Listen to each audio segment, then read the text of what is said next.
Hello लोगोफोर, जों दिनै बर'नि जाखांफुनाय फुटबलार हलिचरन नार्जारीनि बायोग्राफिखौ बे भिडिअनि गेजेरजों सुंद'यै मिन्थिगोन।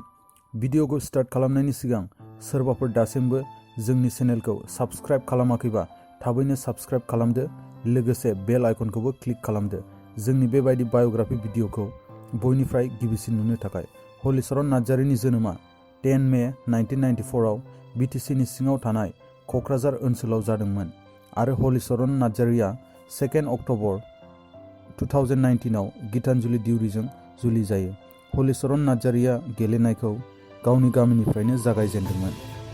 हलिचरन नार्जारीया जेब्ला गावनि स्कुलनि जानानै टुर्नामेन्ट गेलेदों, अब्ला बेनि गेलेनायखौ मोजां नुनानै नार्जारीखौ स्पर्ट अथ'रिटि अफ इन्डियानिफ्राय ट्रायलनि थाखाय इनभाइट खालामहरो आरो बियो थाङो, ट्रायल होयो, सेलेक्टबो जायो।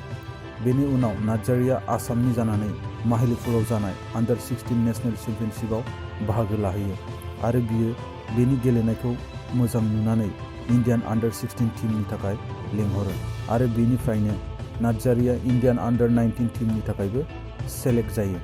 31 अक्ट'बर 2011 इन्डिया भार्सेस तुर्कमेनिस्ताननि गेजेराव जानाय मेचखौ गेलेयो। बेनि उनाव इन्डिया अंडर-23 टीमआवबो जायगा मोनो आरो 25 जुन 2012 इन्डिया भार्सेस इराकनि गेजेराव जानाय मेचखौबो गेलेनो मोनो आरो नार्जारीया गुवाहाटीआव जानाय 12 मार्च 2015 इन्डिया भार्सेस नेपाल सिनियर मेचखौबो इन्जुरि टाइमआव गेलेनो मोनो आरो बे मेचआव इन्डियाया नेपालखौ 2-0 आव फेजेननानै देरहासार जादोंमोन। नार्जारीनि क्लाबफोराव गेलेनायखौ नोजोर होयोबा गिबियाव बियो फाइलेन्स एर'नि जानानै आई लीग गेलेदोंमोन। बेनि उनाव नार्जारीया बे क्लाबखौ नागारना देम्फु क्लाब जइन जायो आरो 2013-14 नि आई लीग सिजनखौ बे क्लाबनि जानानैनो गेलेदोंमोन।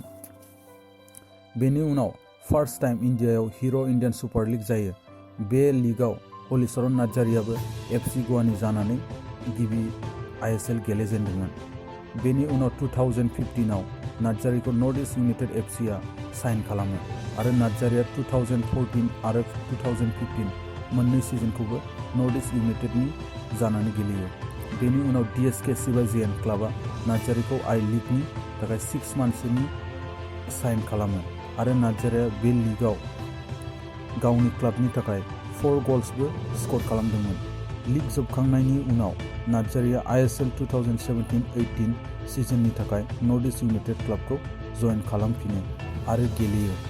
बेनि उनाव नार्जारीनि गेलेनायखौ मोजांनिफ्राय मोजां जालांनाय नुनानै केराला ब्लास्टार एफसिआ 2018-19 आईएसएल सिजननि थाखाय साइन खालामो आरो नार्जारीया 2019-20 सिजनखौबो केराला ब्लास्टारजोंनो गेलेगासिनो आरो बेनि कारेन्ट क्लाबा केराला ब्लास्टारानो। आसाम आरो बर'फोरनि गेजेराव गोबांसिन आईएसएल गेलेनाय लिस्टआव हलिचरन नार्जारीनि मुङा गिबियावनो फैयो। भिडिअखौ नायनायनि थाखाय जोबोद गोजोननाय थाबाय, लोगोसे माबाफोर गोरोन्थि जादोंबा निमाहा बियो आरो भिडिअखौ नायनानै माबायदि मोनदों कमेन्टआव खोन्थाहरदो लोगोफोर।